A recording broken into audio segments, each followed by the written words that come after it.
Hey, Dave Cross here. Just want to let you know that I have put together a free iPad app, the Photoshop CS6 Public Beta QuickStart, and it's a way to get started with all the new, changed, and improved functions in Photoshop CS6 Public Beta. You can check it out at the iTunes Store. Here's an example of one of the free tutorials you'll find in the app.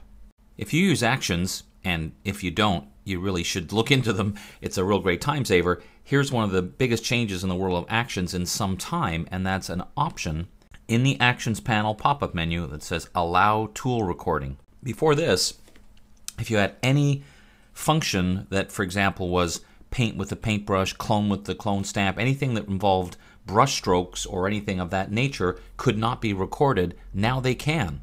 So this has some interesting possibilities. You still have to be a little careful about the way you do things, but here's a really quick example I made just to show you. I just have an action here. I've got a regular document. I hit play. It adds a new layer and adds my signature. Now, you may not have noticed this, but one thing that happened is in this particular action, my color originally was red. Now, when you record the tool operations, it may or may not record settings depending on how you have it set up. Now, this has some really interesting possibilities, but there are some things you have to play with because certain settings don't get recorded unless you do things like reset the swatches and use a particular brush preset or something like that. But here's where it gets, I think, really interesting.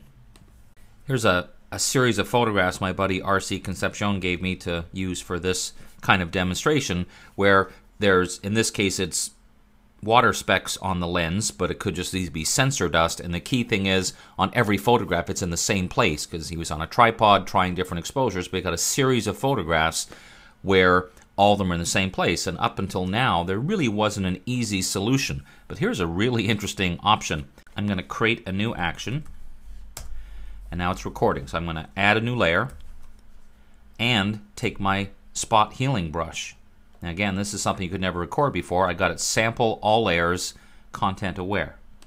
Now I can paint over each one of these water droplets that again will appear in the same place in every photograph. I'm choosing to use the spot healing brush. I could have done the same thing with the clone stamp tool, whatever I want. Then I hit stop recording. Now, if I open another photograph from the same series, all I have to do is use this action, hit play, and it does the rest for me. So it goes through and does all the painting of the healing. That's pretty cool. Now, I just chose to open one photograph. Needless to say, if your action included a save as and so on, you could use a batch process and do this to a lot of images.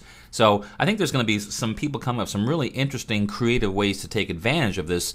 The key difference is, the key thing really, is that we couldn't do this at all before. Now, at least the possibility exists, so we can start finding ways to take advantage of allowing tools to be recorded in an action.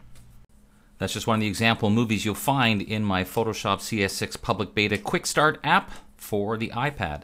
If you're a big fan of Photoshop, be sure to check out my other new app for the iPhone and the iPad, the Photoshop Quiz Game. Over 600 questions in 3 different levels to test your knowledge of Photoshop, and hey, you might even learn a little something along the way. I'm Dave Cross. Thanks for watching.